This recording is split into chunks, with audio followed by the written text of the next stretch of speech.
الرحمن الرحیم الحمد للہ رب العالمین والعاقبۃ للمتقین وصلی اللہ وسلم علی نبینا محمد وعلی آلہ وصحبہ اجمعین اما بعد قال اللہ سبحانہ وتعالی فی کلامہ المجید اعوذ باللہ من الشیطان الرجیم بسم اللہ الرحمن الرحیم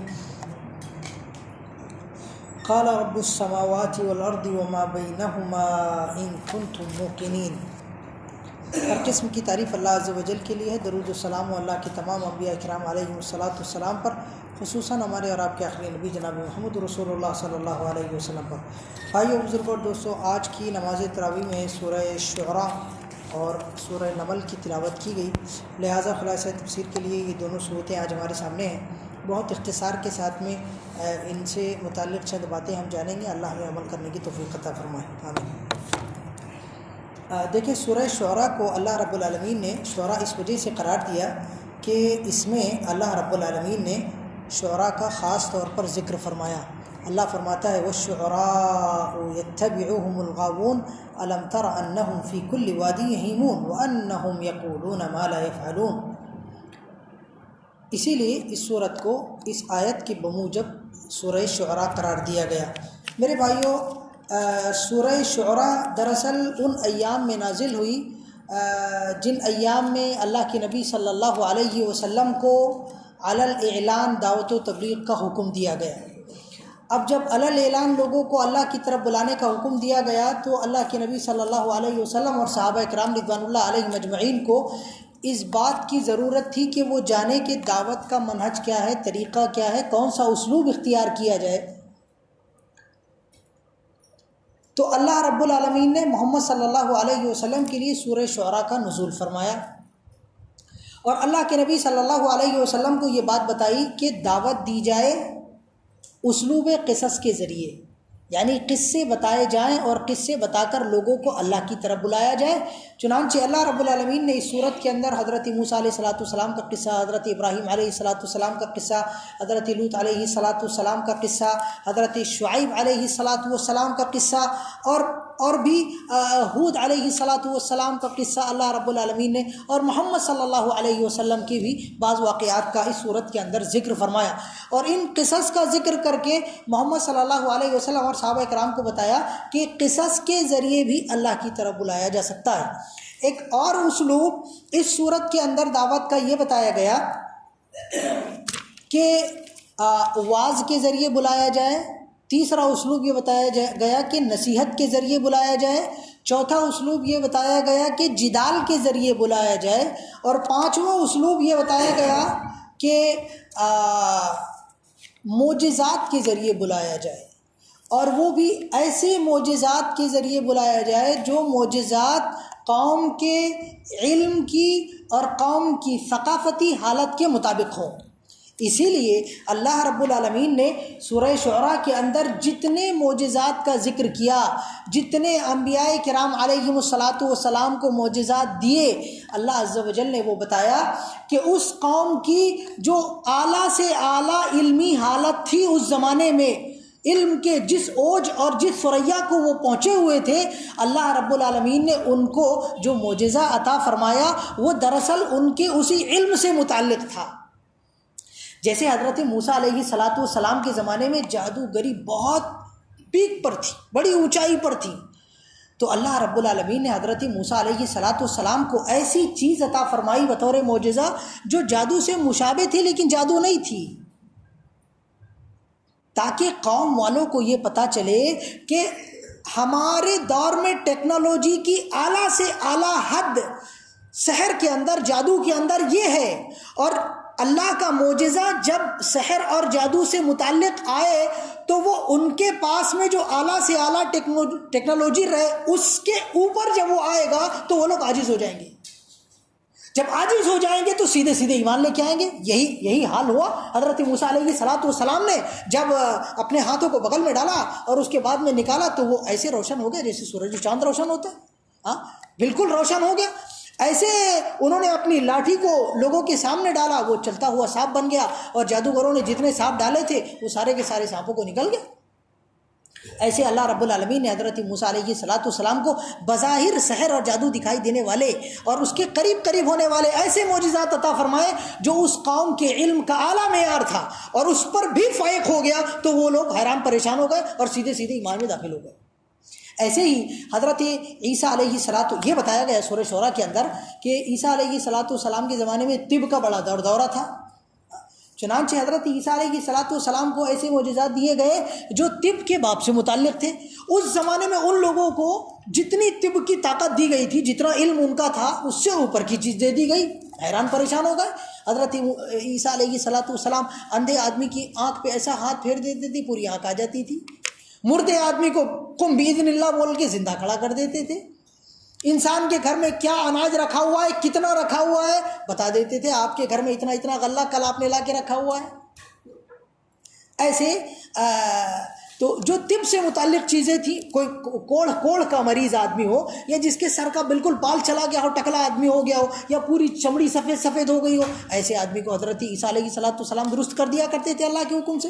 تو حضرت صالح علیہ السلام کے لوگ یعنی زروع پیشہ یا مواشی پیشہ لوگ تھے، یعنی یہ جانوروں کا کام کاروبار کرنے والے، کھیتی باڑی کرنے والے لوگ تھے، تو ان کو اونٹنیوں سے بڑا لگاؤ تھا، پانیوں سے، ندیوں سے بڑا لگاؤ تھا، کھیتی باڑی سے بڑا لگاؤ تھا۔ اللہ رب العالمین نے صالح علیہ السلام کو اونٹنی عطا فرمائی، ایسی اونٹنی عطا فرمائی جو بہت بڑی تھی۔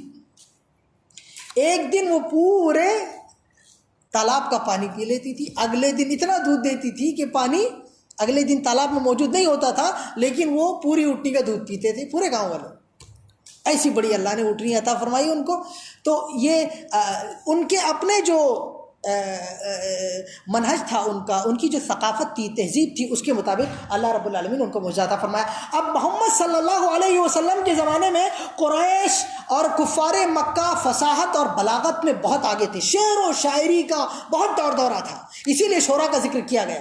اللہ رب العالمین نے محمد صلی اللہ علیہ وسلم کو یہ قرآن عطا فرمایا، اور جب یہ قرآن عطا فرمایا تو یہ فصاحت اور بلاغت میں شعر و شاعری سے بہت آگے بڑھ کی چیز تھی۔ وہ لوگ حیران پریشان ہو گئے، کئی لوگ اسلام میں آ گئے صرف قرآن کریم کی فصاحت و بلاغت دیکھ کر کے۔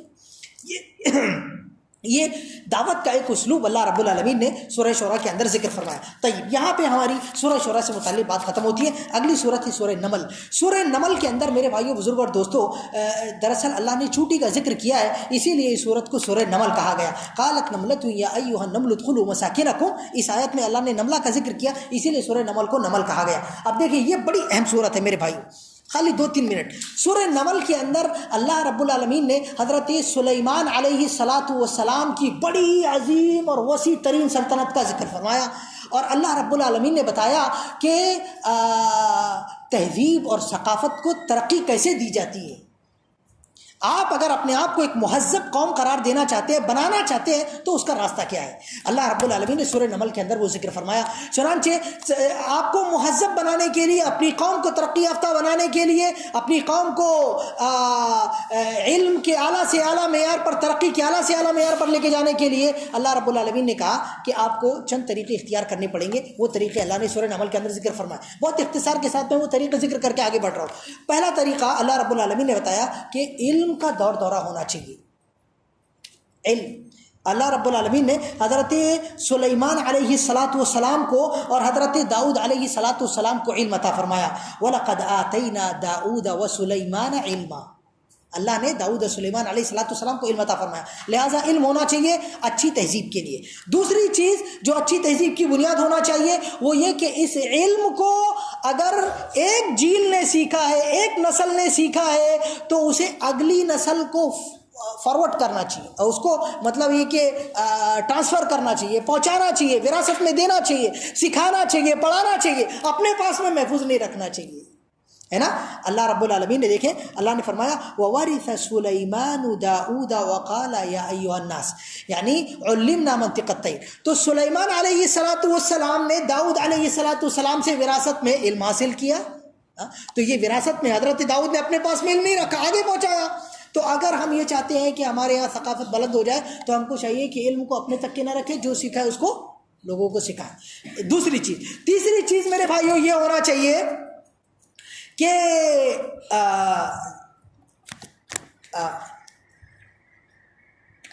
بہت ساری چیزیں ہیں. حضرت سلیمان علیہ الصلاۃ والسلام نے اپنا خط بھیجا، ٹھیک ہے، لہٰذا خط و کتابت کا دور دورہ ہونا چاہیے. اس کو ہم کہہ سکتے ہیں الیکٹرانک میڈیا، پرنٹ میڈیا. آپ کے پاس میں کتابت کے جتنے وسائل ہیں ان وسائل کو زیادہ سے زیادہ لوگوں کے سامنے لایا جانا چاہیے، کیونکہ وہ علم کو باقی رکھنے کا، علم کو اگلی اجیال تک کے پہنچانے کا ایک بہت بڑا سورس ہے، وسیلہ ہے اور ذریعہ ہے. ایسے ہی میرے بھائیو، بزرگوں اور دوستو، یہ بھی ہے کہ اس بندے کو جو یعنی قوم کا سردار ہو، اس بندے کو یقتدی باضعافہم، اپنے قوم کے سب سے کمتر طبقے کے جو لوگ ہیں ان کے حساب سے چلنا چاہیے.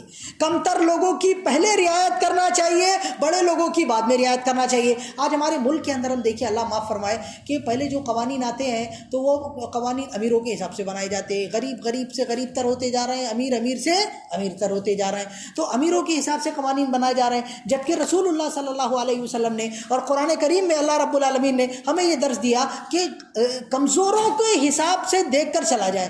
حضرت سلیمان علیہ السلام آ رہے تھے، چوٹی کی بات کو سمجھ گئے، چوٹی کی بات کو سمجھ گئے. چوٹی سب سے کمزور چیز، کمزور کو دیکھ کر کے حضرت سلیمان علیہ السلام نے اپنا فیصلہ چینج کر دیا. کیا نہیں کیا؟